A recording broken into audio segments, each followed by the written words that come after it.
I was wondering if today we could start off with your telling me that story about how camels got their names. Oh, yeah. Your version of it. Well, I had to write a paper in high school, and I came across the paper later, and that's how I remember my story. And a circus was in town, and there was a brand new cigarette that didn't have a name. And in the recent past of the tobacco company, Mr. Duke had tried to get my father to water the stock. And by watering the stock, it meant issuing more stock that made the stock cheaper. And my father objected very strenuously to it, and yet he had to do something to raise funds. But he had this new cigarette, and a circus came to town. And at the circus was this, turned out later to be a dromedary, but we all called it a camel. And it made my father think, and he thought, well, a camel is the animal that can go furthest without water. So sure enough, he named it the Camel cigarette. He didn't water his stock, and he got through all right. The cigarette was successful enough to pull him through his hard times. Was there, say by your generation, was there still animosity towards the Dukes? I mean, these. No. I don't. We didn't hear that part. That was before we were born. And in fact, I think it was around the turn of the century.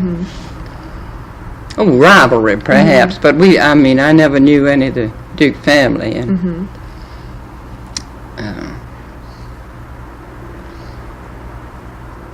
And my father had stayed independent. Dr. Tilley has quite a lot to say about that. That even though he was swallowed to a certain extent by the Duke Tobacco, he had his own independence in the company, and he was not supposed to bring out any smoking tobacco items. And it was during that time, I think, Prince Albert came out, and he just went right ahead and did what he thought he wanted to do. Now, just how I think I've heard her say that. I don't know that she has any explanation as to how he was able to keep as much independence as he did. And, of course, it was a great thing for him that the trust was broken, because it put Reynolds Tobacco right back in the independent company. But I think it was just that he probably just went ahead and did what he wanted to do. But she might have some explanation of that. Maybe she's written it in that book. I haven't gotten around. It has never been published. The one the tobacco company had a right. Did I was wondering if you knew like other leading industrial families in North Carolina at that time. North Carolina is relatively, well, the South is relatively slow to industrialize. So at this time you also have. I didn't, but I'm sure Mother and Daddy did. And I do remember that. I think I brought it up in the first interview, though, about the visiting back and forth at Biltmore, Mother. So she did. I'm sure got around. But you see, don't forget, we didn't have cars. You don't have. It was a long way to Greensboro, even, and a terribly long way to Durham. Well, just like it used to take us all day to get to Mount Airy to see Grandma, and now 45 minutes. So you didn't have as much visiting back and forth as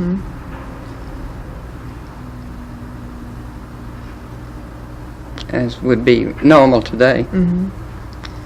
So as the Penns, now come to think about it, the Penns, who were Lucky Strike family, and Winifred Babcock was a Penn, and they used to visit my aunt and uncle, who still lived at the homestead back and forth quite a lot, and were friends of, Winifred remembers staying over there with Lucy Reynolds, who was the daughter in the family. So there was some. And I remember the Penn boys came down and played around with us a little bit. You know, went to dances and things down in Winston. Ashley Penn, I remember, and Ed Penn, I think, was another one. We also ran into him in Miami later. Huh. He was part of that group down there that we played around with that winter.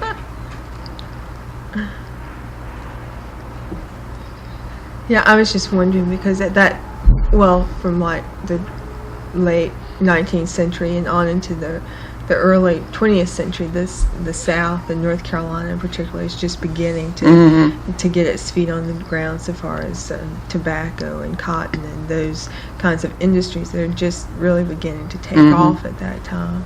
So I was just wondering if there was much going back and forth there. Another question I wanted to ask is, who do you think you are most like your mother or your father? Yeah, I expect I'm more like mother, and I think I'm probably modeled myself on it, which I think most daughters do on their mothers. And I can see right now that a lot of people used to say that she's just a fitting image of a mother, you know, not meaning the looks. And mother had a great power of concentration, and I've been the same way. Once I get started on something, I have to go all the way through with it. And my sister and brothers used to laugh at me because if I was reading a book, they could talk about me in the room, and I wouldn't even lift my head up, you know.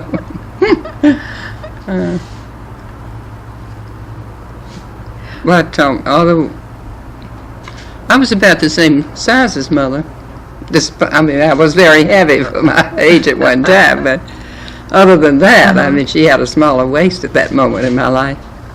But I remember her clothes were the right length for me, and my sister was taller. So how tall was your mother? Maybe like 5'5" or something? I think so. I was 3.5. Sometimes I would be 3 and sometimes and a half and sometimes 4. Because, you know, now as you get older, you stoop. I'm probably 3.5 again, or maybe 3.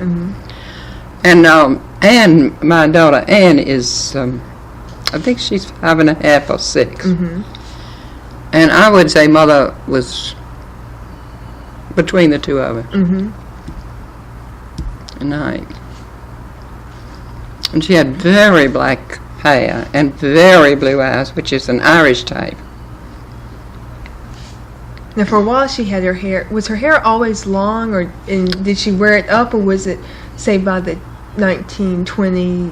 And she never bobbed it, no. But she did have like the bangs, little. Sort of. She did in 1 or 2 pictures. I'm not so sure those aren't the bangs that I wore in the as Bo Peep, because she did have a little. She had some bangs that I wore in that. Oh, I see. She and my sister had very thin hair, with not any body to it. Mine was very thick and straight. And Mary used to have to set her hair in things like Bia that gave it a little body. Because the idea of setting it in Bia, it sounds terrible, but it works very well. And I think Mother used a few little things with her own hair over the top of it to kind of thicken it up when she had those pompadours and things of that sort. Secrets of the bedroom. But I do know one time I wore bangs that she had. So I wondered if those weren't the ones in the pictures. I was wondering too if you think that there are like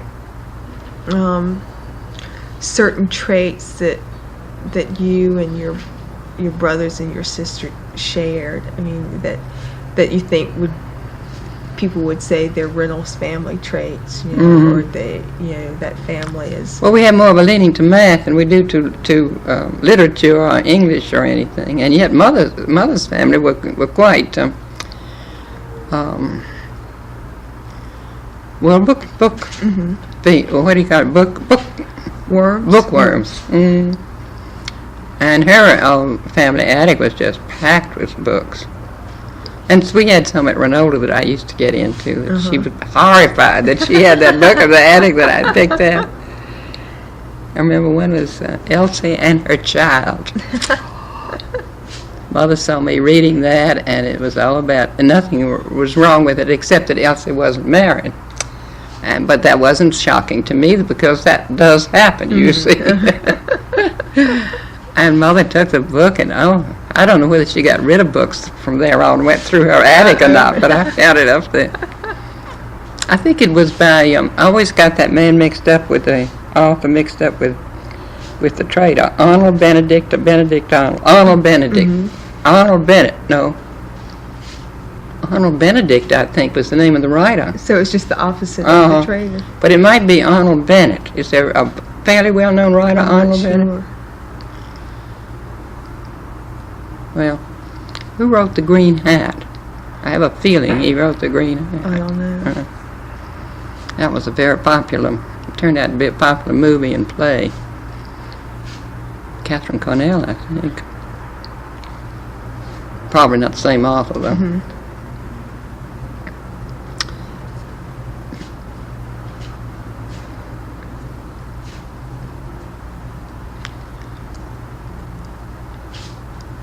Other traits. Well, I think interest. We were interested in the same thing, so maybe that's created environmentally. It's hard to know which is which. So, like your mother and your father both like stirred your curiosity and things.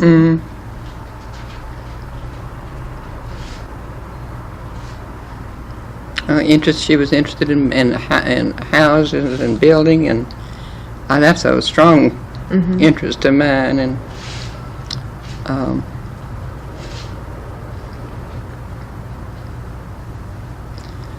she painted. I've got one of her paintings here. It's a little peaches. It's in one of the rooms down here.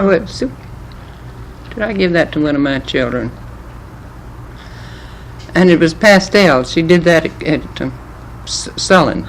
Yeah, and one of we were talking about sort of what she did between the time she left Sullins and the time she was. Did you come across that clipping? Well, I came across a clipping that was It's written in the white book here. Oh. It's Oh yeah, of her. It's a yearbook. But a clipping in a newspaper clipping that it was real recent, and I think it was about the time that a dormitory at UNCG was named after her or something like that. And it said that she went to what is now UNCG for a while, and I think it said that she left there because of a typhoid epidemic or something like that. So. Yeah, I remember reading that too. And then that's when she went to Sullins afterwards. She stayed home a while and then went to Sullins. And then it says something like she taught art in Mount Airy for a while. I bet she did. Then she came down to Winston. Well, now, she used to paint china. That was what the ladies did as an occupation. And I had yes, I think I still have it. I think I have it down in Georgia. Quite a lot. I collected it back from the lady she'd given it to. She would give wedding gifts of china that she had painted. And she was quite, she went out on her own. It wasn't just the type of thing that the ladies did of that period. It had a more modern touch to it. And the same thing with this fruit. It was pastel, and it just wasn't Victorian. It was really kind of with a little modern touch. Of course, my sister got her artistic talent. And painting, things like that. And the sewing, that's, the designing of clothes and things. That's, I don't think she ever did needlepoint or anything like that, but I think she was too busy. No, I don't remember her embroidering or sewing except to gave a dress, to make a dress. So it was raw. And of course, in my day, she by that time was just cutting the dresses, telling the maid to sew here and sew that. You see, directing. So she would design her own clothes. She designed these things that she made for herself. I suppose she used some patterns too, but there was something else I wonder.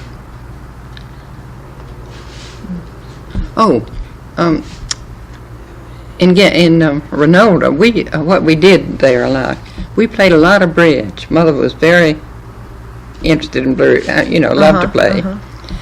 And she must have taught us. I don't remember learning, but we used to play with her and Ed Johnston and Mother Johnston. And then after she died, my brothers and Mary and I played a lot of bridge at night. And with them. I remember Smith and John Graham and Mary and I playing bridge. Lib's still fond of bridge. Huh.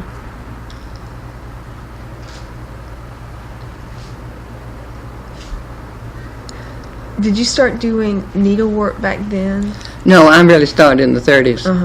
Well, but Mother sent us to a sewing school. Well, it wasn't a sewing school. It was a seamstress who took us in, and she lived down in Old Salem. And we would be sent down there on a Saturday morning and learn to hem and all this stuff. So is that considered the thing for a young girl to do? ladies? I don't know whether the other girls were or not, but I think Mother, being interested in it herself, wanted us to be sure and be able to. And I don't think we got further than making ourselves a kimono or something of that sort, but we got the stitches. Oh, and I remember she was very good about trying to teach us different materials. We'd go down to the Ideal store was the place where you got material. Ideal, is that still in Winston? I think so, or there's a store. You got sewing material and yardage. And we would go and get little samples of satin, so we knew what satin looked like, of linen, of cotton, of all those things, so that you felt them and could rub them and could look at them. You knew the difference. And of course today I suppose you couldn't do that. Everything's nylon or some synthetic. Of course you still could, though, because there is the nylon that has the cotton feel, or the satin feel to it.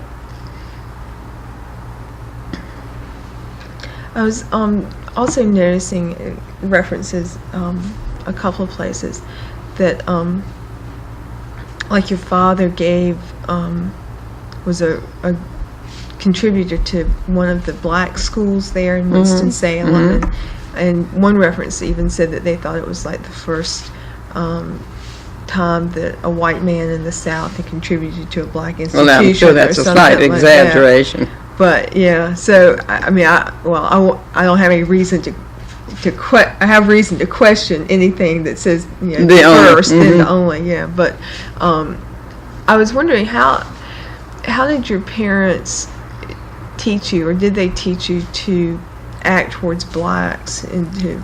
Well, with respect and consideration. Yeah.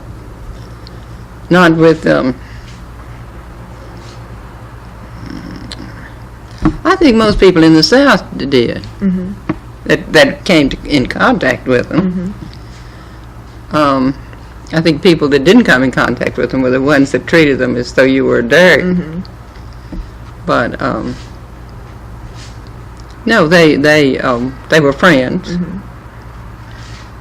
Oh, sure. I remember the chauffeur that he kept telling me what terrible shoes I wore, and he used to. Dick, my brother, called me Cutie, and he used to, every now and then would call me Cutie. When I got a little older, I didn't like it. You see, I should be Miss Nancy, not Cutie. And so I complained to Mother, and he took it in good parts. You see.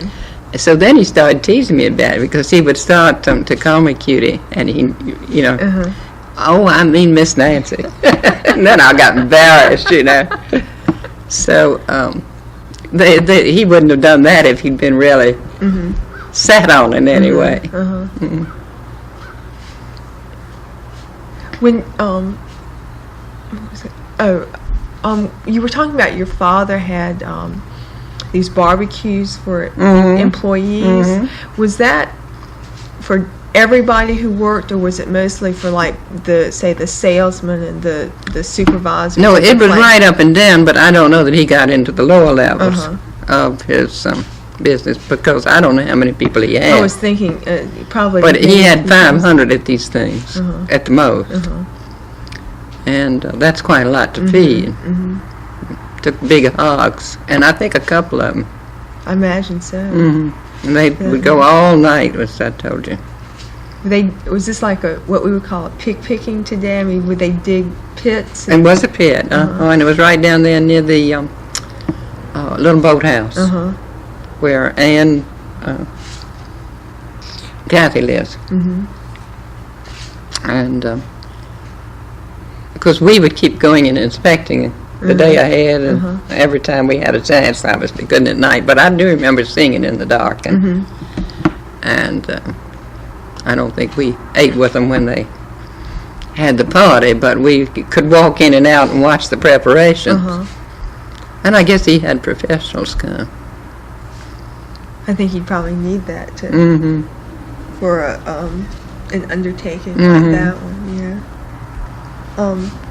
And then when Mother gave a party, they were quite. It wasn't just. I mean, we had quite a lot of. It was up and down. It wasn't the lowest level of society, but it included almost everybody. It wasn't snobbish goings on. Yeah, I was interested the other day when you talked about Miss Green was like from high society, or she was trying to Miss Green put you in high society or something. And I think I came across in your diary you made a distinction between high society and being sociable, and they were real distinct kinds of things. And you felt like you and your family were sociable, and high society were like social climbers or something like that. That was what was my feeling. So I thought that was a real interesting distinction there.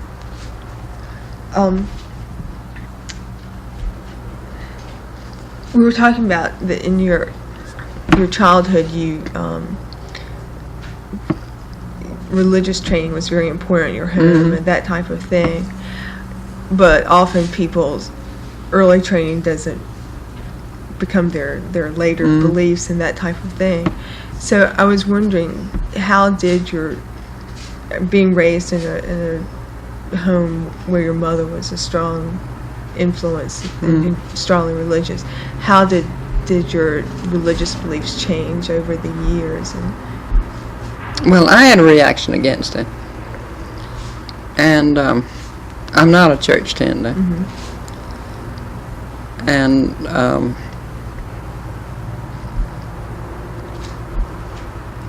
but I wanted my children to be. I'd rather not go into it at the moment. Okay. It's hard to express, but. Okay. But I mean, that's just my feeling about it. Some of the questions that we should ask. Also, I was just. Oh, wait a minute! I've got something that will answer for me. Thing that you decided on at 16, you get stuck with it. Now, I don't know whether I'd change my mind to some extent, but I think it expresses very well what answer your thing if you want to get it. Okay. I'll read it into it. Okay. We could just do that, or maybe I could just make a copy of it. Well, I'd have to find it for you. Okay. As to what I'm talking about. Okay. Or if you don't want to look today, you I can just almost get some remember what it says, but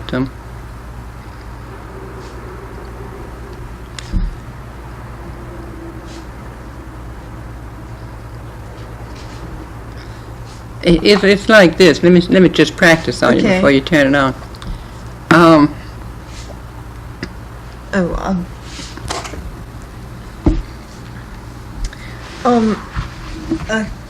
Again, I was just skimming through the diary, and I came across a passage, and I guess this was during the time. I guess you had already planned to be married in January or something, or were thinking pretty seriously about it. And you said something like that you liked in some ways you liked the caveman, the man who was much stronger than the woman, and the woman was going to be submissive, and yet you didn't like that because you didn't want to be submerged by marriage or something. So, I mean, how did you distinguish between those two desires? Sort of, sort of a desire to be dominated, apparently, but yet you didn't want to lose your identity in this person. I'm afraid I was never dominated. So I was always frustrated that way. I'm afraid I was the head of the household. But I had had a weak husband. I shouldn't say that. Would you block that out? Well, did you have to ask your Uncle Will for permission to get married? Oh, yeah. Oh, Henry came down, and Charlie was asking for Mary's hand, and Henry was asking for mine, and so we all went down together. And that was really funny, too, because Uncle Will knew that Charlie was around a lot. So he had made up his mind about that. So he quickly gave Mary and Charlie his permission for that marriage. And he said to Henry and me that we would have to wait. His detective hadn't given a report yet. Huh. And we said, well, how long do we have to wait? And detective, of course, we... And he said, well, he's due any minute now. And sure enough, before we left, he came in and got Uncle Will aside and gave him some kind of report. So Uncle Will said, I guess it's all right. Oh, that's real interesting. And I think I later saw the report, and it was nothing except who his family were, and that they were upright church-going people, and that what Henry's reputation was in Atlanta, which he just it was a very superficial report. And I don't know whether he talked to anybody in New York or not. I don't remember. I think he went to Atlanta mostly. I don't think Uncle Will had to pay much for that report. At least it didn't take the detective very long. Really. It shows his uncertainty about his position as guardian and his feeling of responsibility.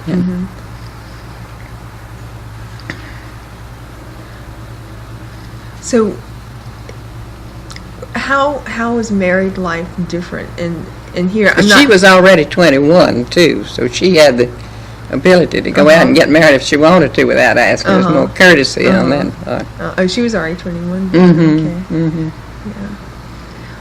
What kind of most people when they get married, they have to make a lot of adjustments to they've lived sort of their own life, and now it's a life with someone else. So what kind of adjustments did you have to make? And here I'm not looking for specifics, and I'm just looking for general kinds of comments on those types of things. A married life? Well, I suppose mostly living in New York was be a big adjustment, and a different group of people. And they actually, Henry's friends were not people that appealed to me. They were actress type. They were interesting. They were fun to be with. But you didn't.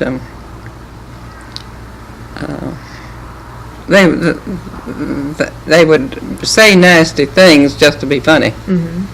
They would hurt people's feelings just to be amusing, which I would call bitchiness. And I just didn't like that kind of person. But some of them turned out, grew to be good friends. People that I met through him. And the Babcocks lived in Philadelphia at first, and then they lived up. Then they moved to New York, and after that we had a lot of fun to get together once a week at least, and we played bridge and had dinner together. And of course, Mary and I met with the children at various times and parties, and taking them out and so forth. Her child, and I guess she had 2 children before I had one. Katharine and Charles, and Jane was just about 4 weeks younger than Charles. Did you keep in touch with your friends like Lib? And oh yes, we Mark? always did that. Yeah, I've been pretty good about keeping in touch with the close ones. Now, there are loads of people I knew at school that I did not. The only one I kept in touch with from Rosemary was my roommate. And she moved up, she lived in Cleveland, Ohio, but she moved up into Darien. So I even saw her later. We kept up quite a long time. Were most of your friends, like at the time that you were getting married, were most of your other friends getting married too? Or No, it was a couple of years after that. Rita didn't get married until the war. She was waving.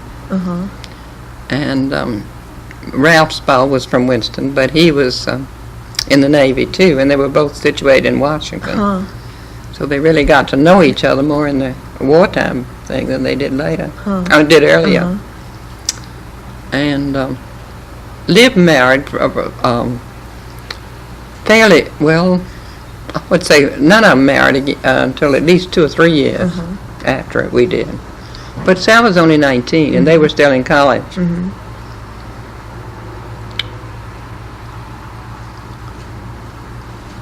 And Mary was part of our 6 when after she got through the boarding school thing, which made us 7. And she had close school friends she kept up with, those too. I would say we were both pretty good at keeping up with people. Yeah, it sounded like it from talking to her and from talking to you both. You kept up with people.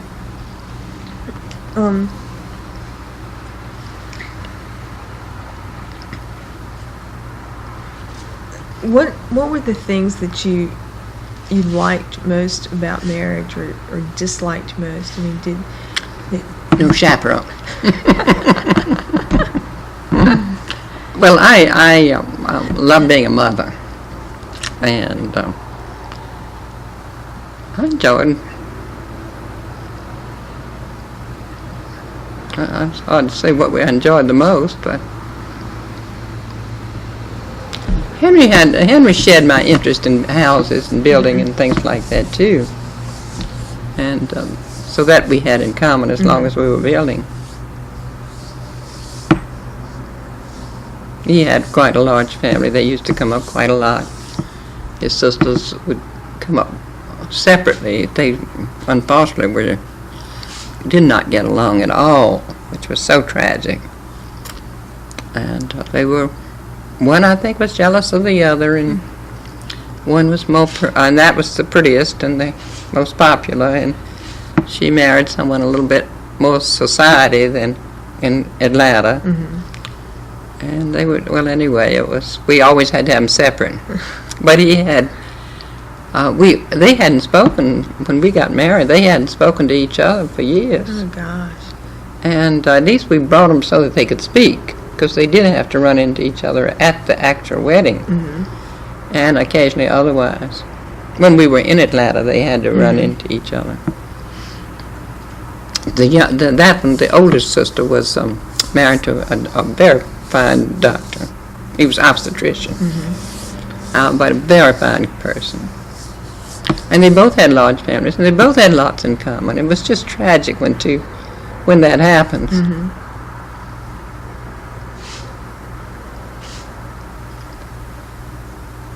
So what would...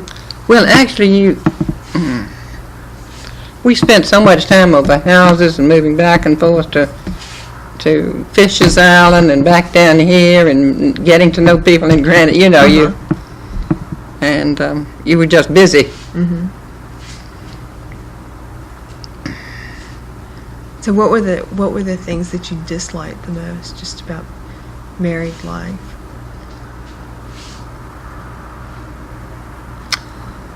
Well, as married life, no, I don't know of anything, as married life. I mean, I don't think you think of.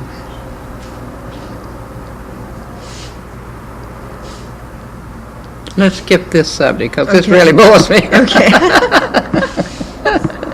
Okay. I'm not going to bring up anything particularly noteworthy, I don't think, this questioning. Okay. But I did.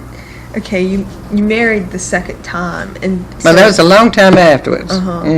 So Well, then I forgot. I don't know whether did I tell you I went to school again. I went to college again. in 1956 you Yeah. went back to. Well, we were separated and divorced a year later.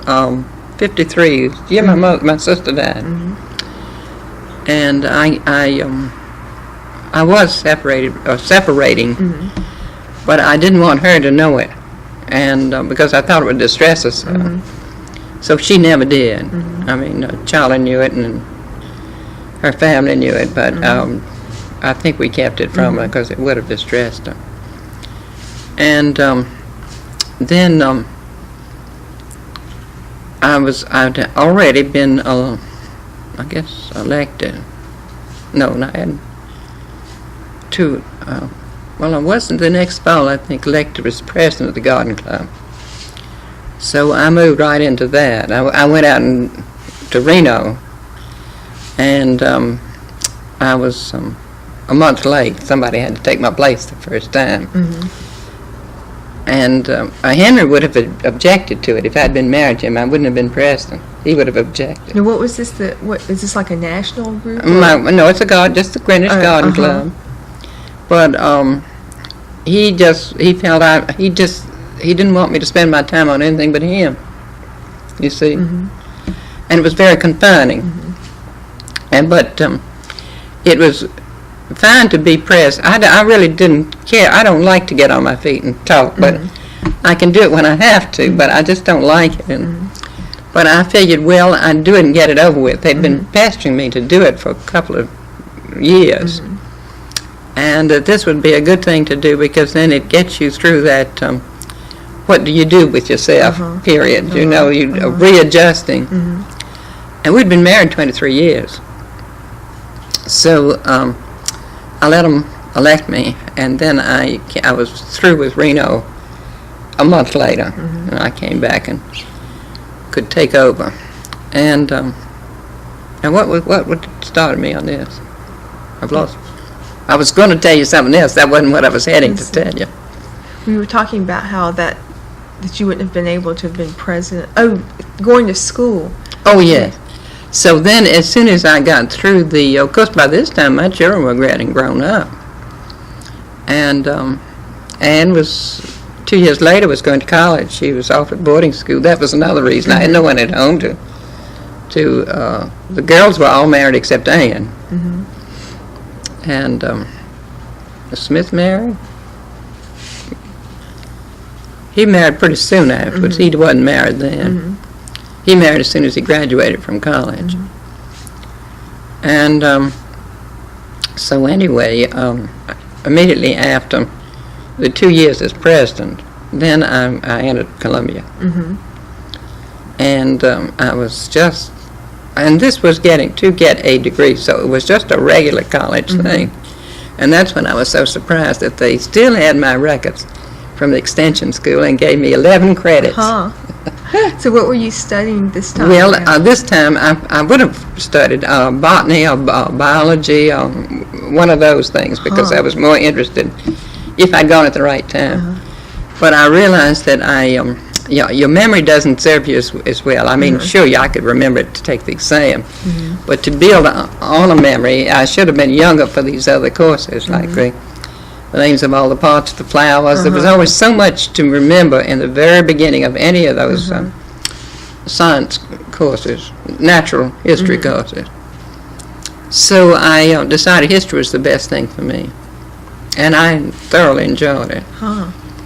But I wanted to take it, I took it too fast. I wanted to get, I had been so penned in and wanting to do this kind of thing that I just was for doing it all at one time. So I had to go to the dean. He didn't know me from the side of the barn, but I had to go to him and get permission to take more than the usual 4 courses.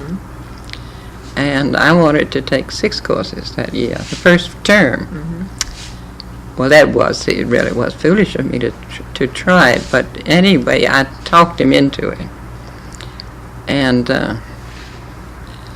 So he said, now don't forget, you can get, if you find it is too much, you can get out of it if you do so before a certain date. And I think it was an early December date, without any embarrassment or any mark against you for doing so. So I sure came almost close to doing that, but I didn't. And then I went right ahead and finished up, but it meant that I was working on my studies all the time, because I'm not a fast learner. I'm more thorough.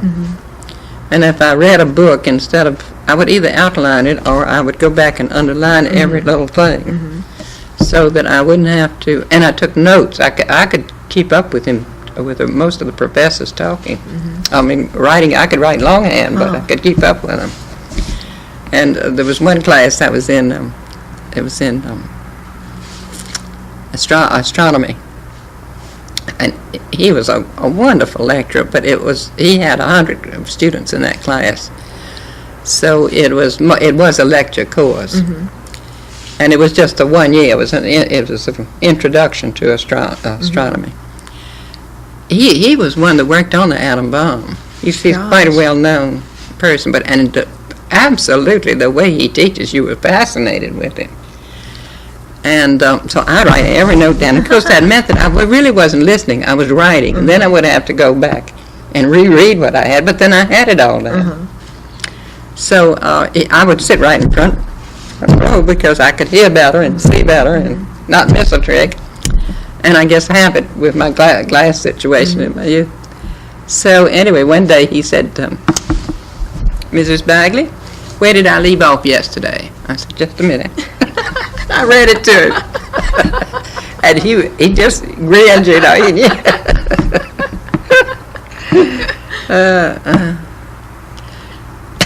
But I really thoroughly enjoyed doing it. But I was so foolish to go so fast, because I enjoyed it so much that I should have taken more time. But there was something that said to me, if you don't do it now, you will never do it. And sure enough, I got married, you see, and never did graduate. I had only 3 more. I think, well, I guess they give you 3 credits a semester, don't they? I think I have 9 left to go. Is that right? And I only stayed I stayed 3 years. And I said, well, after I got through after I got through that first semester, I said, never again will I sign up for that much. So I didn't. I went light on the spring. But in the fall, I came back, and before I knew it, I had signed up for even more than I'd done the year before. I signed up to 2 courses that had labs, plus 6 altogether. So it was really like 7 courses. And that was very foolish, but I did it. But it kept my nose to the grindstone. That sounds real admirable that you would do that, you know, because I guess at that time, like now you have, you know, adults who are going back to college, you know, but I would imagine that I think that most of them are taking courses, aren't they? Well, this was I think the School of General Studies was the only one at that time. They might have some evening class.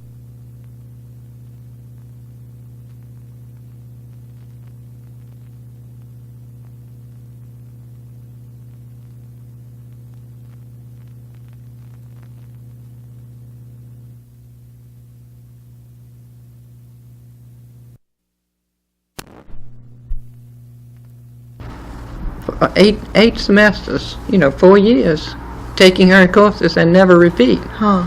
And yet she stuck to ancient history.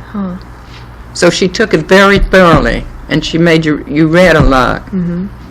And I remember when we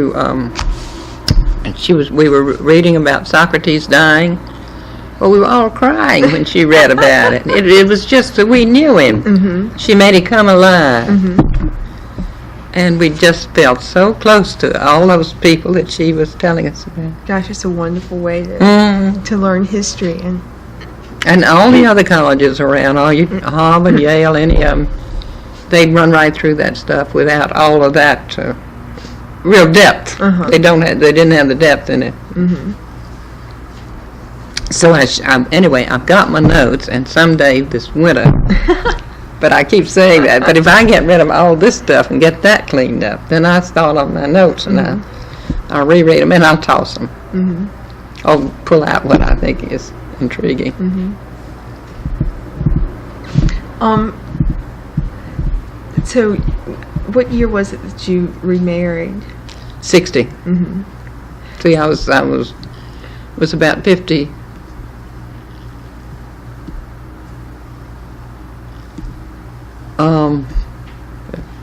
It must have been about, I guess I started in 56. See, that would be 57, 6, 7. Oh, I can't do it. But anyway, I married in 60. So at this time you're 59 was my last year at college, and my brother was sick. So I did not, just as we were going to sign up, I decided I'd better stay with him. He was down at St. Bluff. So I did. I didn't go back to school in 59. And then by the spring, I guess I married the next year in October of 60. So the second time that you were married, what were you looking for in marriage? By this time, I think companionship. And he was a sailor, and maybe I married him because he was a sailor, because I loved it, and I had no opportunity before my brother was a good sailor, and I had christened his boat. But he knew that Henry didn't like him. Henry got seasick, so we didn't. He didn't bother to invite us. I was loved to have gone anyway sometimes, but Gil was had a boat and wanted to build another boat, and he chartered boats, and he was a sailor, New York Yacht Club, and he raced a lot and won a lot, lost a lot too, I guess. So we did build a boat, and we did, and it was wonderful. We had some wonderful trips to Greece. I took my book with me, and Miss Bancroft's notes, and the boat was built in Germany, and then we had it come down and meet us in Portugal and pick us up there, and then we went all through the Mediterranean, but mostly the Greek Isles, and came over and came on part of the trip with me, and the other children didn't, but they were invited. And just to be on a yacht in the Greek Isles is just lovely, because there's short distances between isles, and each one of the islands have nice little harbors, little quiet harbors. And we'd go in, the Greek people see this American boat coming in, because we flew the American flag, and we couldn't speak to them, but they would come down with flowers and hand us flowers, and we'd smile and so forth. And they were very friendly, and it was not crowded with tourists. Now, maybe it is now, because I think a lot of people, there are a lot of boats, and you could charter a boat to take you around in Greece. But we ran into two people from Winston. They were on a boat. Gosh. DeWitt and Ralph Haynes. And, the Fleshmans, they were great friends of theirs, and they're from, they're in the art world anyway, of patrons of art. I think he's an art dealer now. I'm not sure. But they were cruising with them, and we ran into them.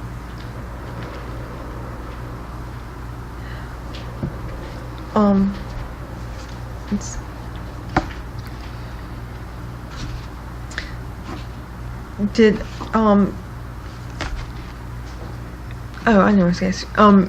So after your second marriage ended, you took your maiden name back. What was that a sort of a symbol of? I mean, was that? Why did I do that? Right.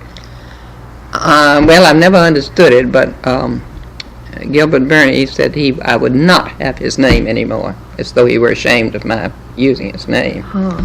And I said, well, don't worry about it. I can't wait to get rid of it. But it was I don't know, I think it's an English type of thing. And he disapproved of divorce. So the only stigma that I know I attached to the to the name Bernie was that I would be divorced. Mm-hmm. And I loved his children. I loved particularly his youngest boy. So it was too bad, but there was no congeniality there by that time. Mm-hmm. It was 7 years we were married. Was there a stigma attached to divorce? I mean, I think the English do. You know how the Queen will not, I think only recently, will even receive anybody that has been divorced. And that was one reason I think of the Duke of Windsor and what's her name, Wally Simpson. Were part of it anyway, that she was a divorced woman, therefore she could not be queen, and they are representatives of the Church of England. You see, the Queen and the King. Mm-hmm. They are the high priest in their religion, in their church. But otherwise, I don't know. He was just he even acted as. But you'd have thought I had really done something terrible, like murder somebody, you know, the way he was. It was a very funny thing that I was, the Garden Club of America, the whole shebang was coming to Greenwich. And I had decided on the divorce around November. And they were coming in June, I think. But you prepare for those things 2 years at least ahead. And I was due to be on the Medals Award Committee, in charge of entertaining the Medals Award people, the people they were giving awards to. Well, that year we were giving it to Mrs. Johnson, Lady Bird. First Lady.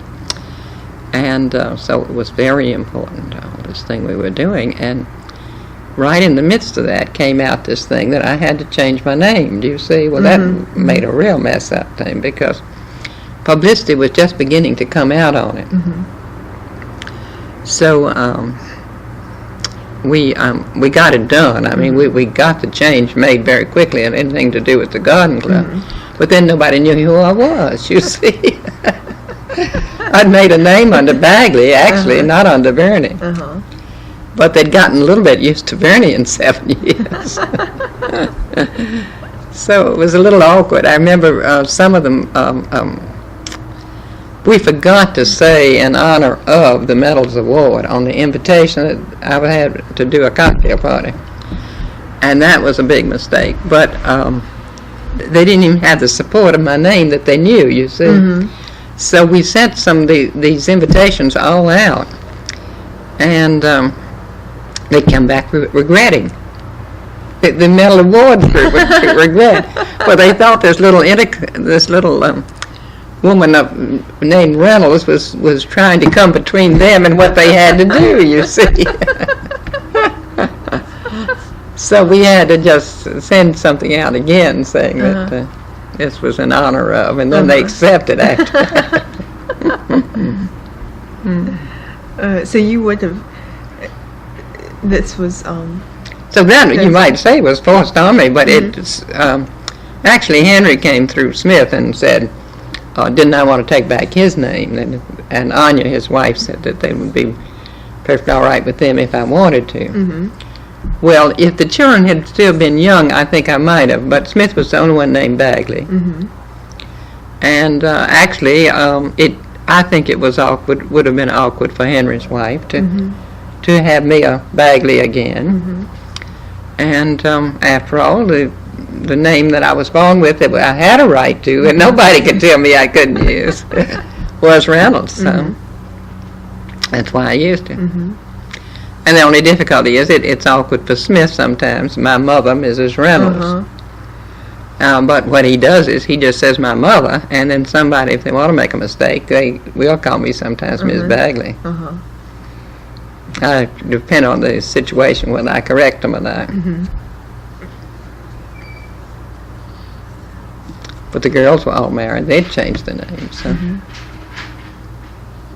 I like it. I mean, the fact that but you do feel like maybe you ought to explain. I think some people that are strangers then think I'm married into the Reynolds family. Do you see? Instead of being one of the Reynolds. That's all right too.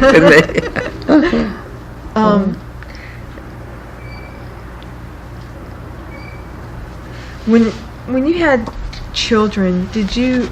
I don't know if you're a daydreamer or not, but I was wondering if you sort of daydreamed about your future, or sort of.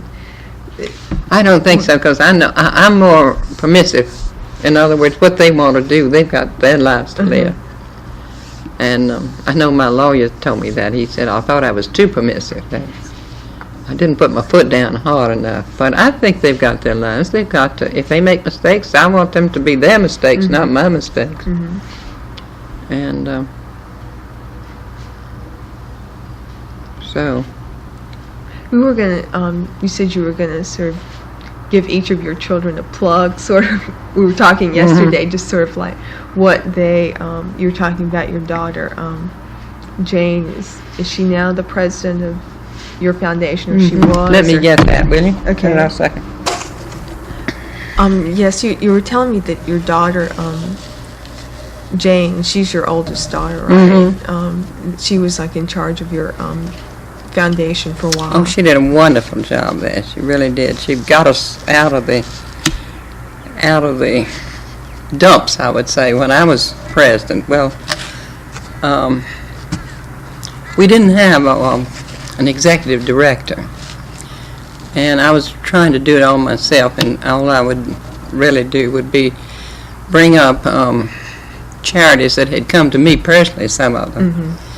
And then gradually the foundation received its own requests, but they were what you might say stereotype type of things. Send the children to camp, or contribute to the seeing eye, or the things that go to all over a wide correspondence thing, not the things that were personally coming to you. And we did some good things. I don't think I was always bad to always selected uninteresting things, but it was not very well directed. That way. So Jane came in and she just took right over. She ran it herself without an executive director a couple of years, and got her teeth into it, and she met people in New York that she'd talked to, and she liked going out to meet people and to get their ideas, and they stimulated hers, and so forth. And by the time she decided that she wanted an executive director, she knew the work and had already started steering in certain directions.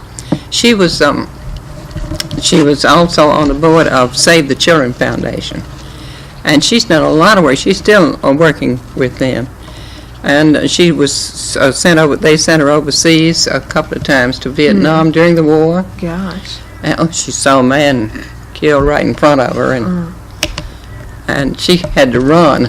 They were ambushed. Oh, gosh. They were way up in the front. And recently, she was over again with them to. Where'd she go this time? Okay. Well, anyway, she's still staying very active with them. And the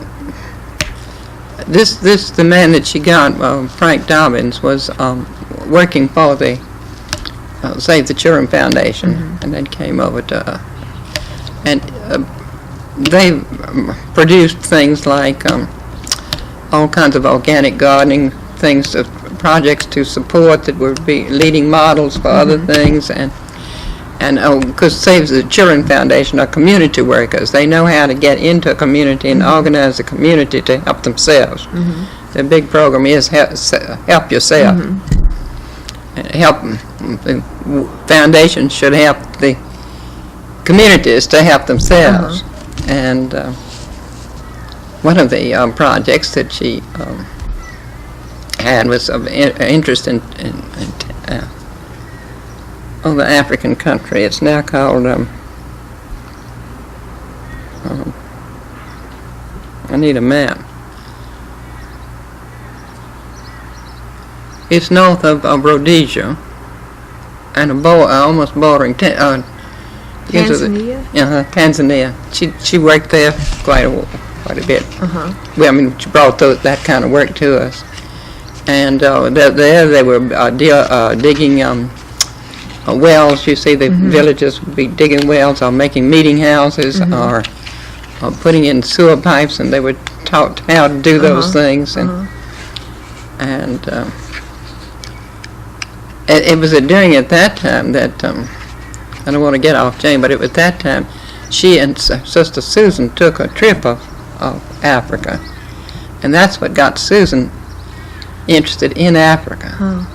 And she later formed a foundation, a head foundation, which is, I think it's American Health Education Development for Africa. You see, AHEAD. And she, she had a lot of interesting experiences. She chose, after much study, she chose Sierra Leone as her project. And she was interested in medical things. And then with advice of AID, the thing that Sierra Leone seemed to need at the time was a place to house, a dormitory for nurses. They would go back into the countryside and come in and get and interest nurses to come into the city to learn, or interest young people to come into the city and learn to be nurses. But they would just go completely, had no place to put them up. They no place to chaperone them. And they would end up with a baby in the 9 months and in the slums. So if they could get a dormitory for them and house them, they could at least keep them long enough to know what they were doing instead of going on the streets. And of course, what they really wanted is for a lot of these to go back into their own villages and carry good health habits with them. But they had a hospital, and it was a pretty good hospital. And so they needed to staff the hospital with nurses. They needed the native nurses to look after them. They had sisters would come from England. Sierra Leone was originally an English colony. And so English was spoken there. That was one reason why Susan chose it. But meanwhile, while she was working on getting the dormitory for them, she had loads of interesting trips. I mean, she knew the Prime Minister, and it's a little country, you know. And she would go traveling with him, and apparently the Prime Minister of that country would go take a trip through his country by motor. There'd be 40 cars lined up. I mean, you know, all of the people that would go. Susan squeezed in with the newspaper people, I think. There were 5 in her car. They didn't like that, but anyway, they took her along. And I know she said the dust was just terrible. But what the Prime Minister would do, he'd stop in a village, and then they would all have an entertainment for him and refreshment for him, and he would speak, and they would tell him what their problems were. That one problem was the dust in the villages because the roads were not paved. And he would say what he would do and how he'd try to help and so on. And then he would introduce Susan as my young American friend. So she made a lot of friends from America during that time. And then, of course, they had a couple of revolutions. And Susan said once you got through 1 or 2 revolutions, she knew everybody because the crowd, she knew the crowd that just went out. She'd have to get to know the crowd that came in. And there just so many people in those countries, before long the first crowd were back in. But it became more and more difficult. She tried to introduce Kaiser's plan of health plan in there, and she had Kaiser people from California coming to help advise her on it, and whether it was possible for a country to run it. And their health plan is quite interesting. It's that you pay the doctors to keep you well. If you ever have to go to the hospital, you don't pay a cent. You pay the doctor when you're not in the hospital, and he gives you tests, and then it's up to the doctors to take care of you free of charge when you're sick, which makes some sense. Yeah. And so they were going to do it. They had it all set, and Susan was all set for it, and they'd done all the talking. They knew exactly who would be the doctors, and it's like a group medicine thing, but they have to have the hospital. They own the doctors own the hospital, and you pay very little as an annual thing, but it should be enough. And then they had another revolution, and Susan could see them taking this thing over and ruining it, not doing it right. So she finally got out of it and disbanded it. And I'm afraid, hadn't done anything major in I think it was a wonderful project that she had. And everything else seems to be a letdown, not to have that project. Now, where does she live? She lives in California. She lives in Monterey Peninsula now. She's just moved. And she has one daughter who also lives out there. And Jane has done this thing at the ARCA Foundation up until this year. She finally resigned. I think she said that she had done it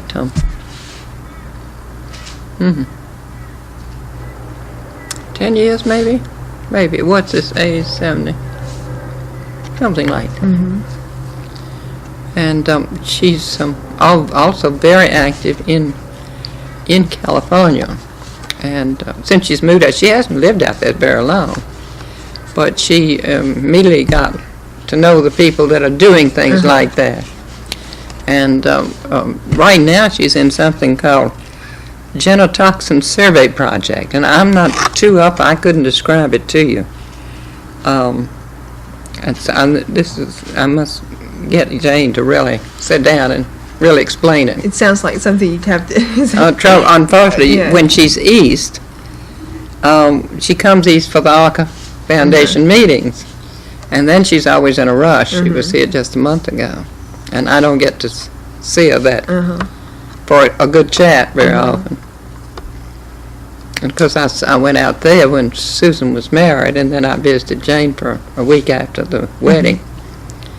But again, you get busy. A week isn't enough to get down to all the details. Yeah. And she's also on the board of the channel. Well, it's our channel 13, but I don't know what it's educational channel out there, which keeps her right abreast of what's going on and anything like this. So I wish you had to see her and had a little trip to California. Let her speak for herself. Maybe if there's money left over in the budget. And then your daughter Anne is... Annie's been busy with her family, as you saw her yesterday, and her farm. And she's a member of the ARCA Foundation, but she's never taken any responsibility there. And I don't want to say self-centered. I think family's a good thing to be self-centered about. Maybe sometime when they get grown, now that Heidi's just beginning, it'll be a long time. She's got a while to go. Yeah. And I guess, I think most people, when you have just one, you have one son, and so that makes him different from all the rest. And I get the feeling that there's just from looking at pictures and things, that there's a particular closeness there that that you often see between mothers and sons. Well, Smith went to Winston to live. That gave us something in common down there, so that I don't know Jane's friends or Susan's friends because I have no background for them. But the people that Smith knew in Winston, I even knew the grandparents probably.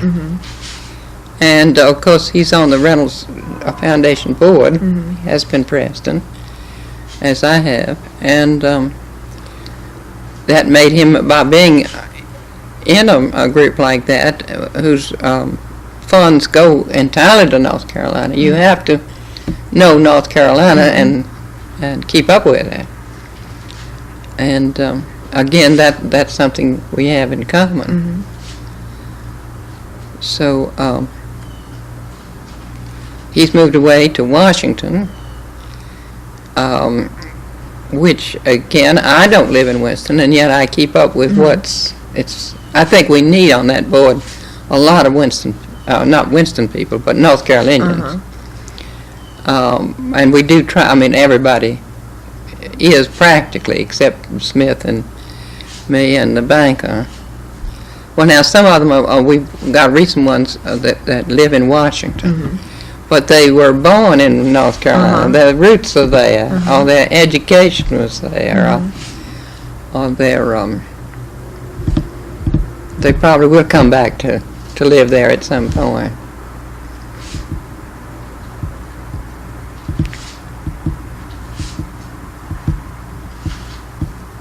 Your son has been interested in politics. Your brother was interested in politics, and particularly was interested, around Roosevelt's term that he became particularly. He was treasurer of the Democratic Party and.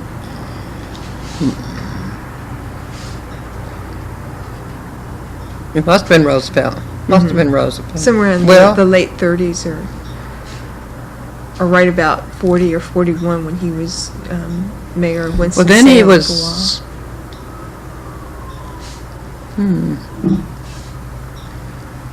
I can't think when he was. Well, I better not I'd be guessing. So he was mayor, yes, before the war. I think he left... resigned as mayor, but didn't go out of office on the end of a term, but resigned in order to go into the Navy. But I can't think whether he was treasurer. I must have been after that. So why this? I mean, I would see that as, say, some kind of family trait isn't the word, but you can see that. You can see that's something that they have in common, an uncle and a nephew. Why do you think that, like for your own son and for your brother, this fascination with politics or the desire? Well, I think it's part of patriotism. Now, Smith majored in history, American history. So, and as a child, everywhere we went, we'd have to go see the Capitol and take a picture of it. So he made a collection of Capitol buildings. So he had it in his childhood. Now, I think I'm interested in an underground way. I mean, I'm interested in what goes on in America, and keep up with it as well as I can. And so maybe it inspired a little bit, but I can't really take too much credit for it. Maybe he had a good teacher. I was just, we were talking yesterday about how, again, you were saying in a quiet way you keep up with activities here in Greenwich, and that just civic mindedness, on the scale of a town, and also that would carry on civic mindedness and voting and that type of thing. I used to say the ideal situation with a husband and wife, one should be a Republican and the other Democrat. And then you would never, and then be very, very particular who you got to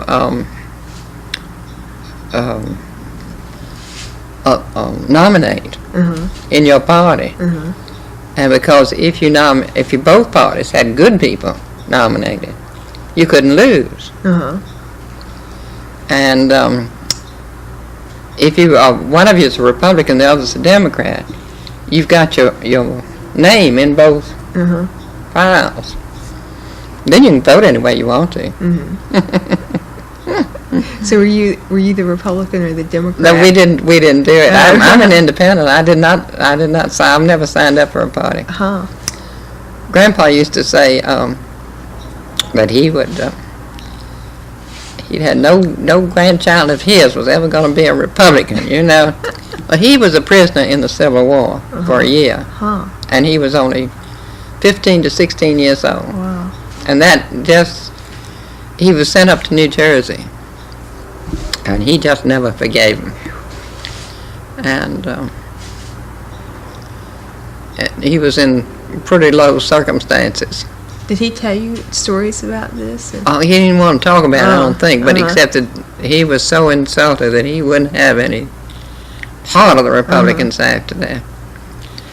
And I guess, too, the carpetbagger days were very much very important in the South. But I have voted Republican, and I vote for the man. And I'm wrong in that I have no part in the primary situation because I'm not registered. So I don't think I'm right about it, but I think when I was voting Republican, I couldn't bring myself to vote against Grandpa's wishes, you know. And so that I just refused to join either one. And because Smith's very much of a Democrat, and so is Dick. And so are all the Richmond Reynoldses. And I don't know how Uncle Will did, but I bet you he voted Republican sometimes. Because his county out there, well, Davie County is quite Republican. Wise family were all Republicans. Her father. And Davie County is quite a Republican. At least it used to be a Republican county. I think, it's just one of those western counties that in North Carolina's. And Charlie Babcock was one of those. He said what the North Carolina needed was a two-party system. Yeah. And he was instrumental in getting the Republican Party going in Winston. Charlie Babcock. Speaking of the Babcocks, how much were you involved with getting Wake Forest to Winston-Salem or those negotiations? We were. Yeah. I think Uncle Will was really the one it was his particular interest. And I remember he had talks with them. I think they came to Gordon Gray and asked him to give something toward something or other. But anyway, Gordon went out with somebody and talked to, this is all in their history, so I don't think I bother to tell you, but talked to Uncle Will about it and got Uncle Will interested. And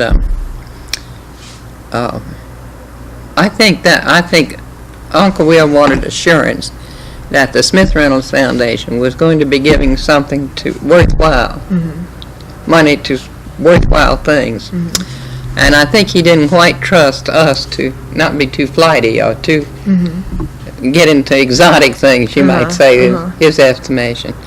And as soon as he was able, he was on the board, and in Dick's absence, he acted as president.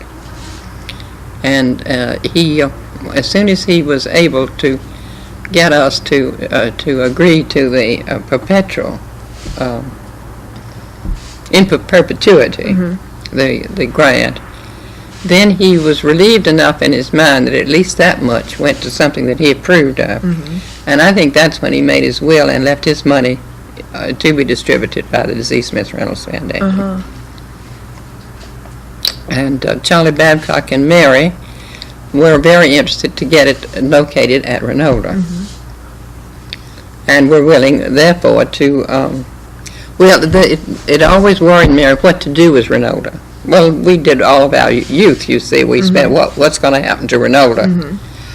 And by the time Mary died, she had not evolved anything. But to have part of it taken by Wake Forest was a step forward. Mm-hmm. So they gave that large amount of land. I've forgotten how much it is. 300, 400, 500 acres. I think about 400, I was going to say. And whether the house became a part of that or not, it was in the future that it might have. Mm-hmm. And there were talk at various times of, being like a visitor's dormitory type of thing. Parents coming and staying. I don't know. Everything went up and down as to what to do with Reynolda.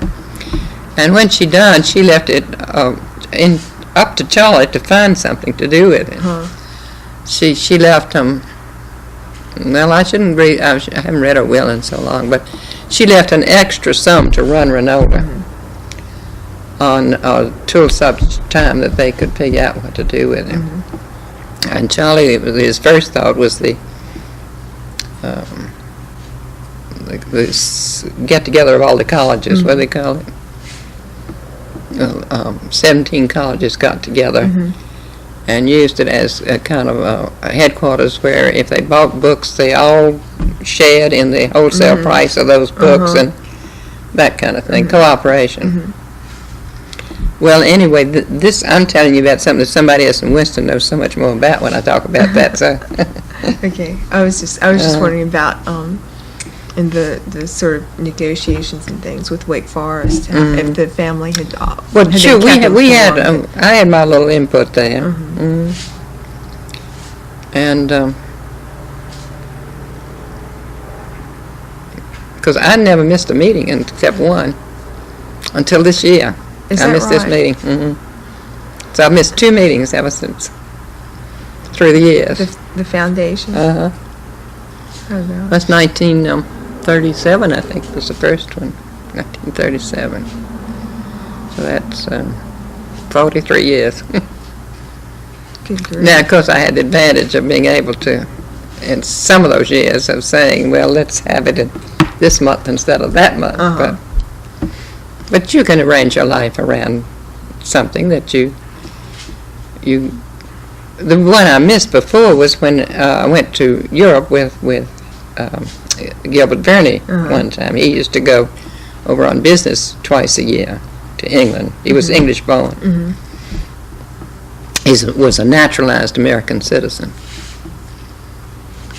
And you can't always control what your husband's doing, so that time I did miss. But after that, I don't think I went with him if he went at the wrong time.